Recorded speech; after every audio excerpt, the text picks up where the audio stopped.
मेघमाଳରେ ଶୀଘ୍ର ଆସୁଥିବା ଆମ୍ଭମାନଙ୍କ ପ୍ରଭୁ ଯୀଶୁଖ୍ରୀଷ୍ଟଙ୍କ ଅତି ପବିତ୍ର ଓ ବହୁମୂଲ୍ୟ ନାମରେ ଆପଣ ସମସ୍ତଙ୍କୁ ଆଉ ଗୋଟିଏ ନୂତନ ପ୍ରସଙ୍ଗରେ ପୁନର୍ବାର ମୁଁ ସ୍ୱାଗତ କରେ। ପ୍ରିୟ ପ୍ରଭୁଙ୍କ ଲୋକମାନେ, ଆସନ୍ତୁ ଆଜି ମଧ୍ୟ ପ୍ରଭୁଙ୍କ ବାକ୍ୟରୁ ଆମେ ଅଳ୍ପ ସମୟ ଧ୍ୟାନ କରିବା ପାଇଁ ଯିବା।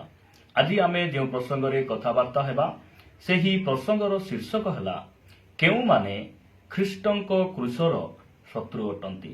ଆଜିର ପ୍ରସଙ୍ଗ ହେଲା କେଉଁମାନେ ଖ୍ରୀଷ୍ଟଙ୍କ କ୍ରୁଶର ଶତ୍ରୁ ଅଟନ୍ତି। ଏହି ପ୍ରସଙ୍ଗରେ ଆମେ ପ୍ରଭୁଙ୍କ ବାକ୍ୟରୁ ଅଳ୍ପ ସମୟ କଥାବାର୍ତ୍ତା ହେବା। ଆପଣମାନଙ୍କ ମନରେ ଗୋଟେ ପ୍ରଶ୍ନ ଆସୁଥିବ ଯେ କ୍ରୁଶର ଶତ୍ରୁ ନ କହି ଆପଣ ଖ୍ରୀଷ୍ଟଙ୍କ କ୍ରୁଶର ଶତ୍ରୁ କାହିଁକି କହୁଛନ୍ତି। ମୁଁ ଏଥିପାଇଁ ଏହି ପ୍ରସଙ୍ଗ ରଖିଛି କାରଣ କାଲବରୀରେ କେବଳ ଖ୍ରୀଷ୍ଟଙ୍କ କ୍ରୁଶ ନଥିଲା, ସେହି ସ୍ଥାନରେ ତିନୋଟି କ୍ରୁଶ ଥିଲା। ଗୋଟିଏ କ୍ରୁଶ ଯାହାକୁ ଆମେ ଆତ୍ମିକ ଭାଷାରେ କହୁ ଯେ ଅବାଧ୍ୟର କ୍ରୁଶ, ଯେଉଁ ଚୋର ସେ ପାପ କରି ଦଣ୍ଡ ଭୋଗିଲେ ମଧ୍ୟ ଖ୍ରୀଷ୍ଟଙ୍କୁ ଜାଣିଲା ନାହିଁ, ନିଜର ପାପକୁ ମାନିଲା ନାହିଁ। ଆଉ ଗୋଟିଏ କ୍ରୁଶ ହେଲା ଅନୁତାପର କ୍ରୁଶ। ସେହି କ୍ରୁଶ ଯେଉଁ ଚୋରକୁ ଚଢା ଯାଇଥିଲା, ସେହି ଚୋର ଜଣକ ସେ ଅନୁତାପ କରୁଛନ୍ତି, ନିଜର ପାପକୁ ମାନୁଛନ୍ତି, ନିଜର ଭୁଲକୁ ବୁଝୁଛନ୍ତି ଏବଂ ଯୀଶୁଖ୍ରୀଷ୍ଟଙ୍କୁ ପବିତ୍ର ଈଶ୍ୱର ବୋଲି ସେ ଗ୍ରହଣ କରୁଛନ୍ତି, ବିଶ୍ୱାସ କରୁଛନ୍ତି। ତାହା ଗୋଟିଏ କ୍ରୁଶ। ଆଉ ଗୋଟିଏ କ୍ରୁଶ, ଯେଉଁ କ୍ରୁଶକୁ ଆମେ କହୁ ଯେ ପରିତ୍ରାଣର କ୍ରୁଶ, ଉଦ୍ଧାରର କ୍ରୁଶ, ଯେଉଁ କ୍ରୁଶରେ ପ୍ରଭୁ ଯୀଶୁଖ୍ରୀଷ୍ଟ ନିଜକୁ ବଳିଦାନ କରିଥିଲେ, ସେହି କ୍ରୁଶ। ସେଥିପାଇଁ ପ୍ରିୟ ପ୍ରଭୁଙ୍କ ଲୋକମାନେ, ଆସନ୍ତୁ ଆମେ ଆଜି କଥାବାର୍ତ୍ତା ହେବା ଯେ କେଉଁମାନେ ଖ୍ରୀଷ୍ଟଙ୍କ କ୍ରୁଶର ଶତ୍ରୁ ଅଟନ୍ତି। ଆପଣମାନଙ୍କ ନିକଟରେ ମୁଁ ଗୋଟେ ବାକ୍ୟ ପଢ଼ି ଆଗକୁ ନେବା ପାଇଁ ଚାହେଁ। ଆପଣମାନେ ମୋ ସହିତ ପଢ଼ିବେ ଏଫେସୀୟ ପୁସ୍ତକ 2 ଅଧ୍ୟାୟ।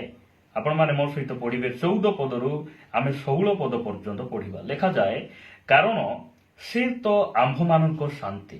ଯୀଶୁଖ୍ରୀଷ୍ଟଙ୍କ ବିଷୟରେ ଲେଖାଯାଏ। ସାଧୁ ପାଉଲ ସେ ଲେଖୁଛନ୍ତି ଯେ ଯୀଶୁଖ୍ରୀଷ୍ଟ ଆମ୍ଭମାନଙ୍କର ଶାନ୍ତି ଅଟନ୍ତି। ତାପରେ ଲେଖାଯାଉଛି, ସେ ଶତ୍ରୁତା ସ୍ୱରୂପ ମଧ୍ୟବର୍ତ୍ତୀ ବିଚ୍ଛେଦ ପ୍ରାଚୀର ଭଗ୍ନ କରି ଉଭୟକୁ ଏକ କରିଅଛନ୍ତି।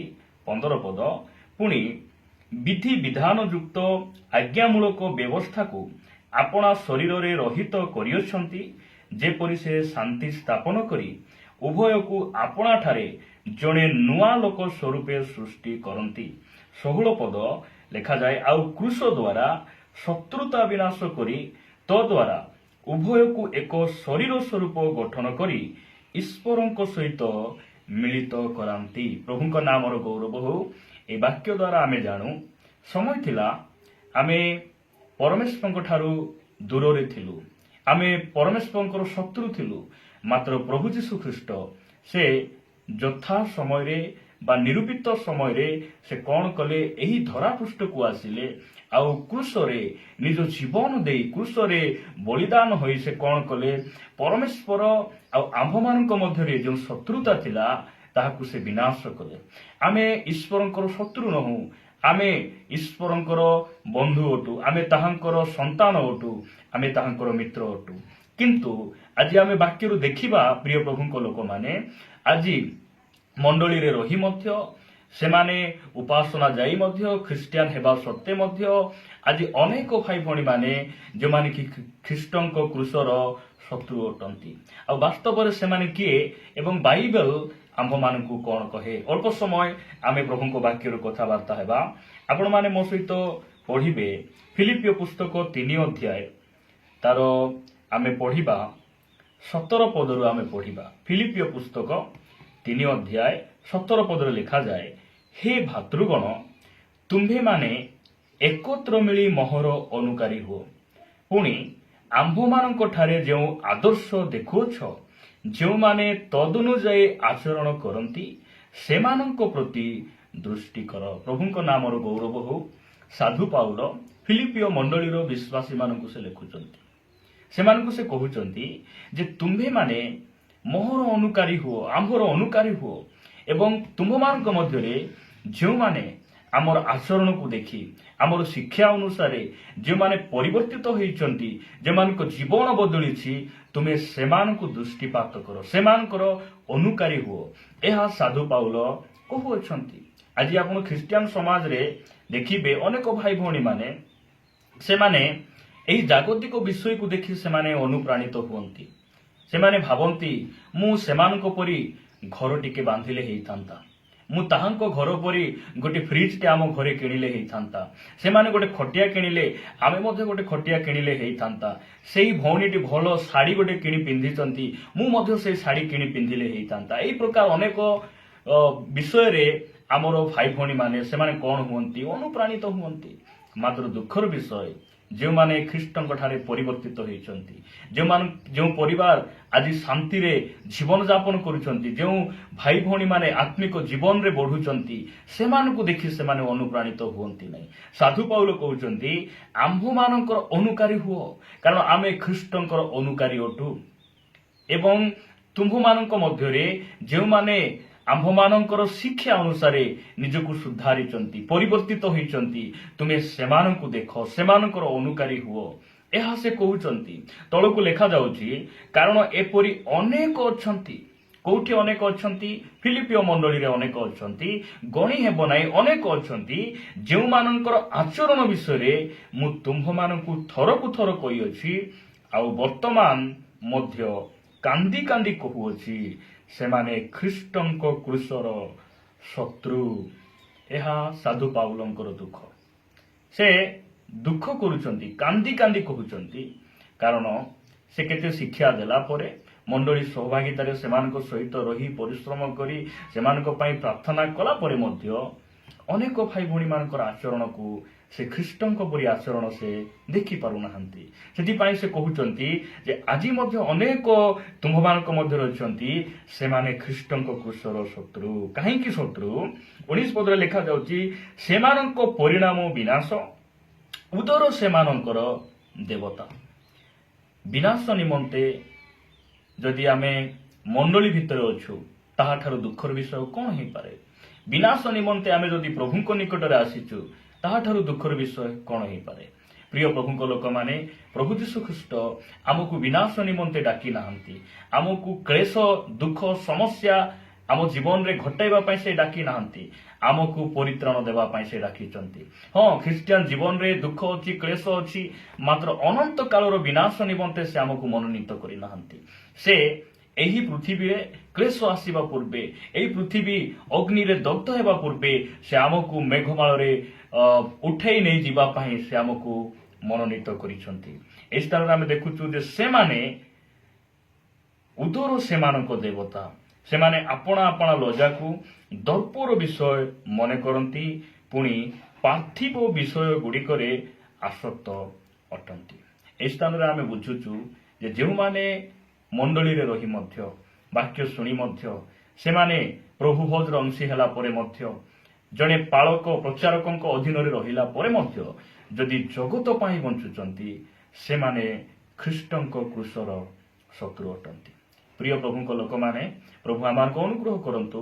ଯୀଶୁଖ୍ରୀଷ୍ଟ କାହିଁକି ସେ କ୍ରୁଶରେ ନିଜ ଜୀବନକୁ ଦେଲେ, ଏହା ଯଦି ଆମେ ଆଜି ଯାଏଁ ବୁଝୁନାହୁଁ, ଆଜି ଯାଏଁ ଆମେ ଯଦି ନିଜକୁ ଆମେ ସଂଶୋଧନ କରିନାହୁଁ, ତାହେଲେ ଆମେ ଖ୍ରୀଷ୍ଟଙ୍କ କ୍ରୁଶର ଶତ୍ରୁ ହେଇଯିବା। ଯଦି ଆପଣମାନେ ମୋ ସହିତ ପଢିବେ ପ୍ରଥମ ପିତର 2 ଅଧ୍ୟାୟ 24 ପଦରେ ସାଧୁ ପିତର ଏ ପ୍ରକାର ଲେଖନ୍ତି, ଆମ୍ଭେମାନେ ଯେପରି ପାପ ପ୍ରତି ମୃତ ହୋଇ ଧାର୍ମିକତା ନିମନ୍ତେ ଜୀବନ ଯାପନ କରୁ, ଏଥି ନିମନ୍ତେ ସେ ଆପେ କ୍ରୁଶ ଉପରେ ନିଜ ଶରୀରରେ ଆମ୍ଭମାନଙ୍କର ସମସ୍ତ ପାପ ବହନ କଲେ। ପ୍ରଭୁ ଯୀଶୁ ଖ୍ରୀଷ୍ଟ କ୍ରୁଶରେ ସେ କାହିଁକି ନିଜ ଜୀବନକୁ ସେ ବଳିଦାନ କଲେ? କାହିଁକି କ୍ରୁଶରେ ସେ ବଳି ହେଲେ? କ୍ରୁଶରେ ସେ କାହିଁକି ମୃତ୍ୟୁ ଭୋଗ କଲେ? ଆମେ କି ପାପରେ ରହିବା, ଆମେ ମନ୍ଦତାରେ ରହିବା ଏଥିପାଇଁ? ସେଥିପାଇଁ ନୁହେଁ ପ୍ରିୟ ଭାଇ ଭଉଣୀ ମାନେ। ଏ ସ୍ଥାନ ଲେଖାଯାଏ ଆମ୍ଭେମାନେ ଯେପରି ପାପ ପ୍ରତି ମୃତ ହୋଇ ଧାର୍ମିକତା ପ୍ରତି ଆମେ ଜୀବନ ଯାପନ କରୁ, ଆମେ ଯେପରି ପରିବର୍ତ୍ତିତ ହେଉ, ଆମେ ଯେପରି ଧର୍ମ ଜୀବନ ଯାପନ କରୁ, ଏଥିପାଇଁ ପ୍ରଭୁ ଯୀଶୁ ଖ୍ରୀଷ୍ଟ କ୍ରୁଶରେ ମୃତ୍ୟୁ ଭୋଗ କଲେ। ଯଦି ଆଜି ମଣ୍ଡଳୀରେ ରହି ମଧ୍ୟ ଆମେ ଯଦି ପାପରେ ଅଛୁ, ପାପ କରିବା ପାଇଁ ଆମକୁ ବହୁତ ଇଚ୍ଛା ଲାଗୁଛି, ଜାଣି ଜାଣି ପାପରେ, ଜାଣି ଜାଣି ମନ୍ଦତାରେ ଆମେ ଜୀବନ ଯାପନ କରୁଛୁ, ତାହେଲେ ଆମେ ଖ୍ରୀଷ୍ଟଙ୍କ କ୍ରୁଶର ଶତ୍ରୁ ଅଟୁ। ଏହା ବାଇବେଲ ଆମମାନଙ୍କୁ ସ୍ପଷ୍ଟ ଭାବରେ କହେ। କେତେକ ଭାଇ ଭଉଣୀ ମାନେ ଶିକ୍ଷା ଦିଅନ୍ତି, କହନ୍ତି ଯେ ଯୀଶୁଖ୍ରୀଷ୍ଟ ତୁମ୍ଭମାନଙ୍କର ପାପ ନିମନ୍ତେ ଥରେ କ୍ରୁଶରେ ମୃତ୍ୟୁଭୋଗ କରିଛନ୍ତି, ସବୁ ପାପକୁ ସେ ଦୂର କରିଦେଇଛନ୍ତି, ଏବେ ତୁମେ ଯେତେ ପାପ କଲେ ମଧ୍ୟ କିଛି ହେବ ନାହିଁ, କାରଣ ସେ ଅନୁଗ୍ରହ କରିଛନ୍ତି, ଆଉ ଯେତେ ପାପ କରିବ ସେତେ ଅନୁଗ୍ରହ ବଢିବ, ପାପ କଲେ କିଛି ହେବ ନାହିଁ, ଏ ପ୍ରକାର ଶିକ୍ଷା ଅନେକ ଦିଅନ୍ତି। ପ୍ରିୟ ପ୍ରଭୁଙ୍କ ଲୋକମାନେ, ଯଦି ଆମେ ପାପରେ ରହିବାକୁ ହେଲେ, ମନ୍ଦତାରେ ରହିବାକୁ ହେଲେ ଯୀଶୁଖ୍ରୀଷ୍ଟ କାହିଁକି କ୍ରୁଶରେ ସେ ମୃତ୍ୟୁ ଭୋଗ କଲେ? ଏହି ସ୍ଥାନ ଲେଖାଯାଉଛି ଯେ ଆମେ ପାପ କରୁ, ମନ୍ଦତାରେ ରହୁ, ସେଥିପାଇଁ ସେ କ୍ରୁଶରେ ମୃତ୍ୟୁ ଭୋଗ କରିନାହାନ୍ତି, ସେଥିପାଇଁ ପ୍ରଭୁ ଆମକୁ ଅନୁଗ୍ରହ ଦେଇନାହାନ୍ତି। ପ୍ରଭୁ ଯୀଶୁଖ୍ରୀଷ୍ଟ କାହିଁକି କ୍ରୁଶରେ ମୃତ୍ୟୁ ଭୋଗ କଲେ? ଆମେ ଯେପରି ପବିତ୍ର ଜୀବନ ଯାପନ କରୁ, ଆମେ ଯେପରି ଧାର୍ମିକ ଜୀବନ ଯାପନ କରୁ, ଏଥିପାଇଁ ସେ କ୍ରୁଶରେ ମୃତ୍ୟୁ ଭୋଗ କଲେ। ଆପଣମାନେ ମୋ ସହିତ ପଢିବେ 1 Corinthians 1:18 ଲେଖାଯାଏ, କାରଣ ବିନାଶ ପ୍ରାପ୍ତ ହେଉଥିବା ଲୋକମାନଙ୍କ ପ୍ରତି କ୍ରୁଶର କଥା ମୂର୍ଖତା ମାତ୍ର, କିନ୍ତୁ ପରିତ୍ରାଣ ପ୍ରାପ୍ତ ହେଉଥିବା ଆମ୍ଭମାନଙ୍କ ପ୍ରତି ତାହା ଈଶ୍ୱରଙ୍କ ଶକ୍ତି ଅଟେ। ପ୍ରଭୁଙ୍କ ନାମର ଗୌରବ ହଉ। ଆଜି ଅନେକ ସେଇ କ୍ରୁଶର କଥାକୁ ବୁଝିପାରୁନାହାନ୍ତି। ଅନେକ ଅଣଖ୍ରୀଷ୍ଟିଆନ ଭାଇ ଭଉଣୀ ମାନେ ସେମାନେ କହନ୍ତି ଯେ ଯେଉଁ ଯୀଶୁଖ୍ରୀଷ୍ଟ ସେ ଆପଣାକୁ ଉଦ୍ଧାର କରିପାରିଲେ ନାହିଁ, ସେ କିପରି ଆମକୁ ଉଦ୍ଧାର କରିବେ? ଯଦି ସେ ପରମେଶ୍ୱର ଥିଲେ ତାହେଲେ କ୍ରୁଶରେ ସେ କାହିଁକି ମୃତ୍ୟୁ ଭୋଗ କଲେ? କାହିଁକି ସେ ନିଜକୁ ଉଦ୍ଧାର କରିପାରିଲେ ନାହିଁ? ଏହି ପ୍ରକାର କଥା ଅନେକ କୁହନ୍ତି, କାରଣ ସେମାନେ ବିନାଶ ପ୍ରାପ୍ତ ହେଉଥିବା ଲୋକମାନଙ୍କ ପାଇଁ କ୍ରୁଶର କଥା ମୂର୍ଖତା ଅଟେ। ଆଜି ମଧ୍ୟ ଯଦି ଆମେ ମଣ୍ଡଳୀରେ ରହି ଆମେ ପ୍ରଭୁ ଯୀଶୁଖ୍ରୀଷ୍ଟଙ୍କ ସେ କ୍ରୁଶର କଥାକୁ ଆମେ ବୁଝିପାରିନାହୁଁ, ଆମେ ଖ୍ରୀଷ୍ଟଙ୍କୁ ନିଜ ଜୀବନର ତ୍ରାଣକର୍ତ୍ତା ଭାବରେ ଗ୍ରହଣ କରିବାରେ ଅସକ୍ଷମ ଅଟୁ, ଆମେ ପ୍ରଭୁଙ୍କ ନିକଟରେ ପ୍ରାର୍ଥନା କରିବା ଆବଶ୍ୟକ ରହିଛି, ତାହାଙ୍କର ଠାରୁ ଅନୁଗ୍ରହ ମାଗିବା ଆବଶ୍ୟକ ରହିଛି ଯେ ଆମେ ଆମର ଉଦର ଆମର ଦେବତା ନ ହୋଇ ଯେଉଁ ପରମେଶ୍ୱର କ୍ରୁଶରେ ନିଜ ଜୀବନକୁ ଦେଲେ ସେ ଆମର ପ୍ରଭୁ ହେବାର ଆବଶ୍ୟକ ରହିଛି। ଏହି ଦିନ ମାନଙ୍କରେ ଖ୍ରୀଷ୍ଟିଆନ ସମାଜରେ ଅନେକ ଭାଇ ଭଉଣୀ ମାନେ ଆପଣ ଦେଖିବେ ସେମାନଙ୍କ ଜୀବନରେ ଉପବାସ ନାହିଁ, ଖାଇବା ପିଇବା ଆରାମରେ ମଜା ମଜଲିସ କରିବା, ଏହି ପ୍ରକାର ସମୟରେ ଖ୍ରୀଷ୍ଟିଆନ ସମାଜ ବସବାସ କରୁଛି। ପ୍ରଭୁ ଯୀଶୁଖ୍ରୀଷ୍ଟ କହିଲେ ଯେ ମନୁଷ୍ୟ ପୁତ୍ରଙ୍କର ଆଗମନ ପୂର୍ବେ ନହଙ୍କ ସମୟରେ ଯେପରି ଘଟିଲା ସେହିପରି ଘଟିବ। ସେ କହିଲେ ଯେ ନହଙ୍କର ସମୟ କଣ? ଯେ ନହଙ୍କ ସମୟରେ ଲୋକମାନେ ଭୋଜନ ପାନ କରିବାରେ ବ୍ୟତିବ୍ୟସ୍ତ ଥିଲେ, ଘର ବାନ୍ଧିବାରେ, ଗଛ ଲଗାଇବାରେ, ବାହା ଦେବାରେ, ବିବାହ କରିବାରେ ଲୋକମାନେ ବ୍ୟତିବ୍ୟସ୍ତ ଥିଲେ। ଆଉ ଏହିପରି ସମୟରେ ଆମେ ବସବାସ କରୁଛୁ। ପ୍ରିୟ ପ୍ରଭୁଙ୍କ ଲୋକମାନେ, ଏହି ଦିନ ମାନଙ୍କରେ ଲୋକମାନେ ଖାଇବା ପିଇବାରେ ବହୁତ ବ୍ୟତିବ୍ୟସ୍ତ ଅଟନ୍ତି। ସେମାନେ କୋଉଠି ନା କୋଉଠି ସେମାନେ ଭାବୁଛନ୍ତି ଯେ ମୁଁ ଖାଉଛି ବୋଲି ବଞ୍ଚୁଛି, କିନ୍ତୁ ଆମେ ଖାଉଛୁ ବୋଲି ଆମେ ବଞ୍ଚୁନାହୁଁ। ପ୍ରିୟ ଭାଇ ଭଉଣୀ ମାନେ, ଆମେ ବଞ୍ଚିଛୁ ବୋଲି ଖାଉଛୁ, ଏହା ଆମେ ଜାଣିବା ଆବଶ୍ୟକ ରହିଛି। ଆମର ଆଦର୍ଶ ଆମ୍ଭମାନଙ୍କ ଗୁରୁ ପ୍ରଭୁ ଯୀଶୁଖ୍ରୀଷ୍ଟ ସେ 40 ଦିନ 40 ରାତ୍ରି ଉପବାସ କରି ସେ ଆମକୁ ଗୋଟେ ଆଦର୍ଶ ଦେଖାଇଛନ୍ତି ଯେ ଆମ୍ଭମାନଙ୍କର ସକ୍ଷମ ଅନୁସାରେ ଆମେ ଉପବାସ କରିବା ଆବଶ୍ୟକ ରହିଛି, ତାହାଙ୍କର ପଛରେ ଆମେ ଚାଲିବା ଆବଶ୍ୟକ ରହିଛି, ପବିତ୍ର ଜୀବନ ଯାପନ କରିବା ଆବଶ୍ୟକ ରହିଛି। ଶେଷରେ ଗୋଟେ ବାକ୍ୟ ପଢି ମୁଁ ସମାପ୍ତ କରିବା ପାଇଁ ଚାହେଁ। ଆପଣମାନେ ମୋ ସହିତ ପଢିବେ ଏବ୍ରୀ ପୁସ୍ତକ 6:6 ଲେଖାଯାଉଛି, ସେମାନେ ଯଦି ଧର୍ମଭ୍ରଷ୍ଟ ହୁଅନ୍ତି, ସେମାନେ ବୋଲି କହିଲେ ଯେଉଁମାନେ ମଣ୍ଡଳୀରେ ଅଛନ୍ତି, ଯେଉଁମାନେ ଆଲୋକ ପାଇଛନ୍ତି, ଯେଉଁମାନେ ପ୍ରଭୁଙ୍କ ବାକ୍ୟ ଶୁଣିଛନ୍ତି, ଯେଉଁମାନେ ତାହାଙ୍କର ଶକ୍ତିକୁ ଚାଖିଛନ୍ତି, ଆସ୍ୱାଦନ କରିଛନ୍ତି, ସେମାନେ ଯଦି ଧର୍ମଭ୍ରଷ୍ଟ ହୁଅନ୍ତି ତାହେଲେ ମନ ପରିବର୍ତ୍ତନ ନିମନ୍ତେ ସେମାନଙ୍କୁ ପୁନର୍ବାର ନୂତନ କରାଇବା ଅସାଧ୍ୟ, ଯେଣୁ ସେମାନେ ଆପଣା ଆପଣାର ବିନାଶ ନିମନ୍ତେ ଈଶ୍ୱରଙ୍କ ପୁତ୍ରଙ୍କୁ ପୁଣି କୁଶାର୍ପଣ କରି ପ୍ରକାଶରେ ତାହାଙ୍କୁ ନିନ୍ଦାର ପାତ୍ର କରନ୍ତି। ଯେଉଁମାନେ ମଣ୍ଡଳୀରେ ରହି ସବୁ ଜାଣିଶୁଣି ପାପରେ ଜୀବନଯାପନ କରୁଛନ୍ତି ସେମାନେ ଖ୍ରୀଷ୍ଟଙ୍କ ଶତ୍ରୁ, ଆଉ ତାହାଙ୍କୁ ନିନ୍ଦା ଅପମାନ ଆଜି ମଧ୍ୟ ସେମାନେ କ୍ରୁଶରେ ଯୀଶୁଙ୍କୁ ଚଢ଼ାଉଛନ୍ତି। ଏହା ବାଇବେଲ ଆମ୍ଭମାନଙ୍କୁ କହେ। 7 ଲେଖାଯାଏ, କାରଣ ଯେଉଁ ଭୂମି ଆପଣା ଉପରେ ବାରମ୍ବାର ପତିତ ବୃଷ୍ଟିଜଳ ପାନ କରେ, ଆଉ ଯେଉଁମାନଙ୍କ ନିମନ୍ତେ ତାହା ଚାଷ କରାଯାଏ, ସେମାନଙ୍କର ଉପଯୋଗୀ ସାକାଦି ଉତ୍ପନ୍ନ କରେ, ତାହା ଈଶ୍ୱରଙ୍କ ଠାରୁ ଆଶୀର୍ବାଦ ପ୍ରାପ୍ତ ହୁଏ। ଯେଉଁ ଉଦ୍ଦେଶ୍ୟରେ ପ୍ରଭୁ ଯୀଶୁଖ୍ରୀଷ୍ଟ ମୃତ୍ୟୁଭୋଗ କଲେ, କ୍ରୁଶରେ କୁଶାର୍ପିତ ହେଲେ, ସେହି ଉଦ୍ଦେଶ୍ୟ ଯଦି ଆମେ ଭଲରେ ବୁଝିବା, ଜାଣିବା, ନିଜକୁ ସୁଧାରିବା, ତାହେଲେ ନିଶ୍ଚିତ ଭାବରେ ପରମେଶ୍ୱର ଆମକୁ ବନ୍ଧୁ ବୋଲି ଗ୍ରହଣ କରିବେ, ମିତ୍ରତା ବୋଲି ଗ୍ରହଣ କରିବେ। ମାତ୍ର 8 ପଦରେ କଣ ବୋଲି ଲେଖାଯାଏ? କିନ୍ତୁ ତାହା ଯଦି କଣ୍ଟା ଓ ଅଗରା ଗଛ ଉତ୍ପନ୍ନ କରେ, ତେବେ ତାହା ଅଗ୍ରାହ୍ୟ ହୋଇ ଅବିଳମ୍ବେ ଶାପଗ୍ରସ୍ତ ହୁଏ, ପୁଣି ତାହାର ଚରମ ଦଶା ଅଗ୍ନିଦାହ। ପ୍ରିୟ ପ୍ରଭୁଙ୍କ ଲୋକମାନେ, ଆମେ ନିଶ୍ଚିତ ଭାବରେ ଏହି ବାକ୍ୟକୁ ବୁଝୁଥିବୁ।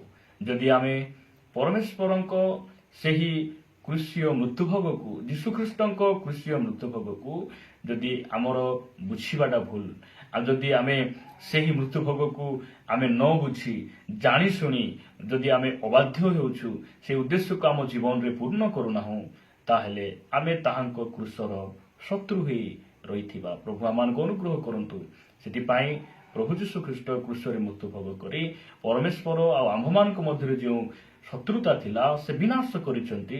ପୁନର୍ବାର ଆମେ ପ୍ରଭୁଙ୍କ ଶତ୍ରୁ ହେଲା ଭଳି ଆମେ ଆମର ଆଚରଣକୁ ଆମେ କଣ କରିବା ନାହିଁ, ଅନ୍ୟ ଆଡ଼କୁ ନେବା ନାହିଁ। ପ୍ରଭୁ ଆମମାନଙ୍କୁ ଦୟା କରନ୍ତୁ। ଏହି ବାକ୍ୟ ଦ୍ୱାରା ଆମ ସମସ୍ତଙ୍କୁ ପ୍ରଭୁ ପ୍ରଚୁର ଭାବରେ ଆଶୀର୍ବାଦ କରନ୍ତୁ। ଆମେନ୍।